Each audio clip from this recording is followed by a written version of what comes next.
Arrakis is a brutal place to survive, especially when you're wandering the sand solo, dodging worms, chasing spice, and trying to figure out where the heck your class trainer is.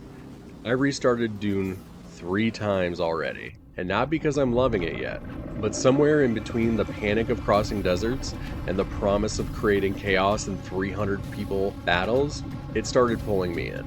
This is Knght Gaming, and here are my first impressions of Dune Awakening. So this might be the most faithful representation of the Dune universe I've ever seen in a game. If you've ever wanted to feel like you're surviving on Arrakis, dodging sandworms, scrounging for resources, and baking in the relentless heat of the deserts, this is it. Exploration is tense. Crossing the open desert genuinely makes me hear the Jaws theme in my head, and while I was worried the setting would get repetitive, I keep finding new stories and locations that keep things fresh. I do have to say, nothing in the gameplay has wowed me yet though. Combat feels a bit off, especially coming off games like Final Fantasy XVI and Clair Obscura, where timed counters are sharp and satisfying. Here, if you miss your first parry, it feels like you're just along for the ride. I suspect this is tuned this way to support the large-scale PvP, but it does make the moment-to-moment fights feel a little shallow right now.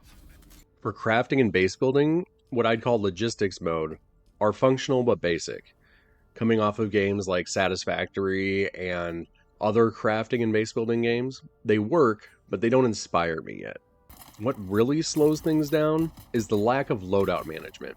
Switching between combat, exploration, and logistics mode, it just takes too long. You're digging through menus. You could be zipping along on your bike in exploration mode and see a camp, get off your bike, hit a button, and then be kitted out in your heavy armor and combat gear with your combat skills.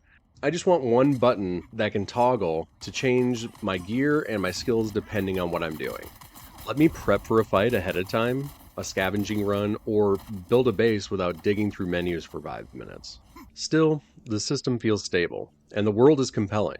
I think a lot of the simplicity in the early game is intentional, to keep things manageable when things get to 300 people.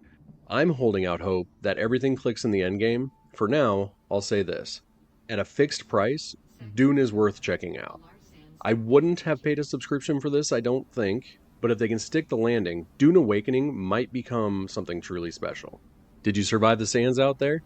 Hit that like button if you found a spice blow worth chasing, subscribe to join my growing siege of knights, and drop a purple and green heart in the dunes if you enjoyed this, or let me know if I wandered too far off the path. Stay sharp out there. Arrakis doesn't give second chances. And as always, it's what we do. Thank you.